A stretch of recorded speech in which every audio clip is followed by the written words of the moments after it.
In South Carolina, Baptist Christians Wendy and Bill Ray and their children Brittany and Dustin lead their life with the Bible as their guide.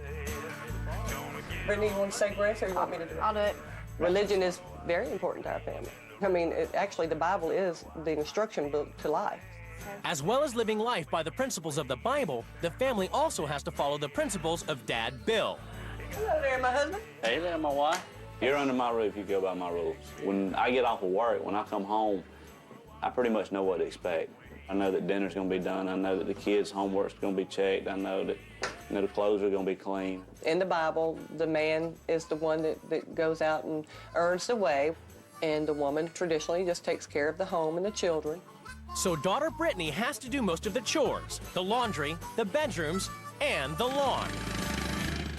While Dustin has only one chore, taking out the trash. Yeah. And the kids have to live by a rigid set of moral values.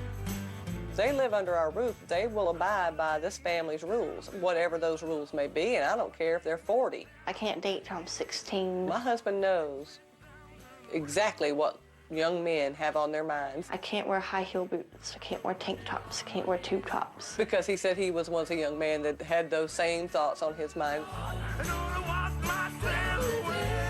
It's very important to me for my parents to trust me, and it hurts my feelings they don't trust me. Brittany would like to wear the dark eyeshadow, and we wouldn't allow that. I mean, I've seen kids with purpley green spiked hair. And like I tried to explain to Brittany, that looks like a devil worshiper. Even the children's punishments are designed to put the fear of God into them. To discipline, we make them write verses from the Bible. This is going to be your punishment. You're going to have to write from Genesis chapter 1 all the way through verse 7. Brittany, we have labeled the poor child the bad child. And then there's Dustin, who we say is the good child. She thinks I'm a trashy, redneckish, talk back, hateful, mean person, and I'm not. There's that part of me that wants to be her friend so much, but I can't be her friend and her mother. I think parents can be friends with their children. I mean, because how are you going to get along if you don't know each other very well? I mean, because if you're just a parent, then the child's not going to want to talk to you, not have anything to do with you. So I think parents should be friends with their children. And Wendy and Bill are counting the days until their children leave home. We cannot wait until our kids move out. Brittany even asked one day, how old do you have to be to run away? She was 14, and we said 14. But now, Wendy is about to abandon all this and swap lives with a woman she's never met 1,000 miles away in Texas. Christina Aguirre lives a rock and roll lifestyle with husband Alan and her 3 teenage kids. There's just nothing really set in stone around here. There's just no set schedule. We don't live a very structured suburban existence. There's a lot of life here. Life for the Aguirres is like being on tour 365 days of the year. Bands are always visiting, and husband Alan manages and produces music from home. He also manages his own kids' band. Our kids are very vocal.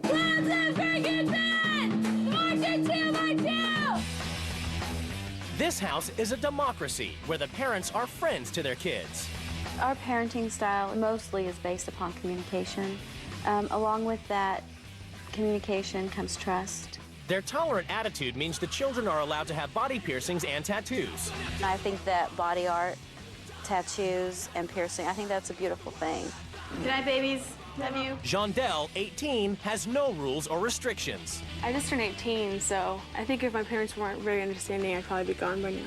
The Aguirre kids also have the freedom to school themselves. The youngest, Corin and Safrain, only have 2 hours of unsupervised homeschooling a day. I started homeschool when I went into 3rd grade.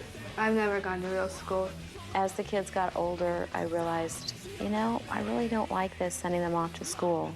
It's been the right choice for us. I think we're a very close family. I have a hard time with the idea of not having my children in my day-to-day life. That would just suck. And in this rock and roll democracy, the last thing on anyone's mind is household duties. Life is too much fun to worry about cleaning up the house.